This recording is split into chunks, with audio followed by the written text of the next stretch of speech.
کی صاحب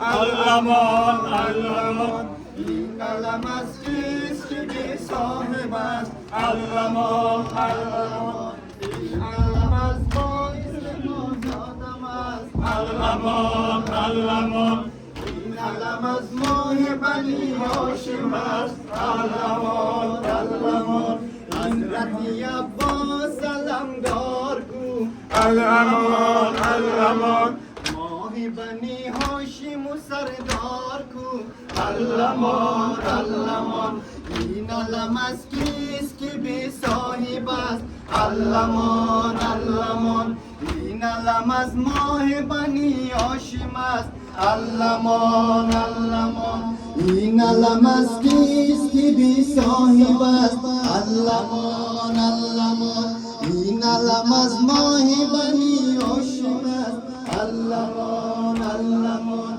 حضرت عباس علمدار کو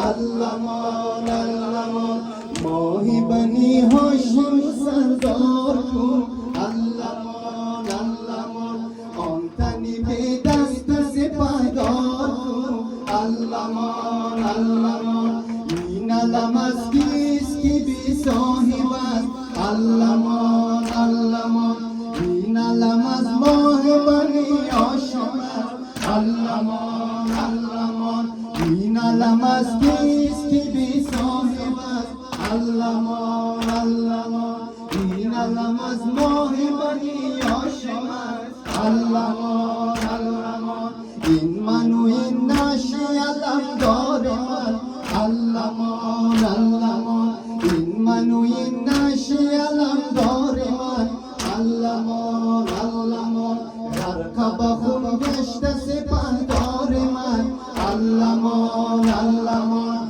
این علم از کیست که بی صاحب است علمان علمان این علم از ماه بنی هاشم است علمان علمان این علم از کیست که بی صاحب است علمان علمان این علم از ماه بنی هاشم است علمان علمان حضرت عباس علمدار کو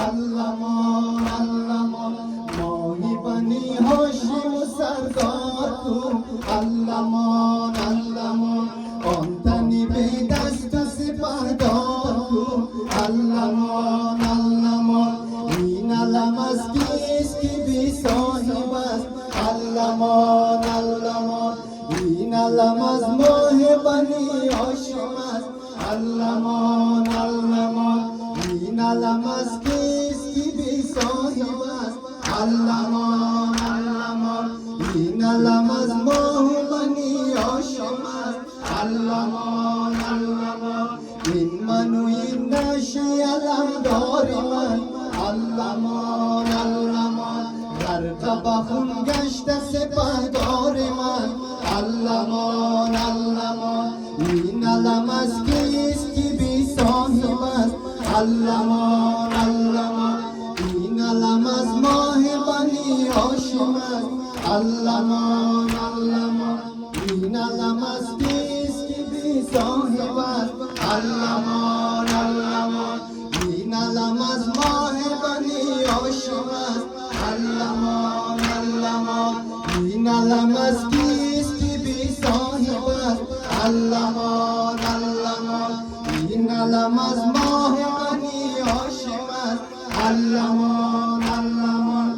این علم کیست که بی صاحب است علمان علمان این علم از ماه بنی هاشم است علمان علمان صلوات محمدی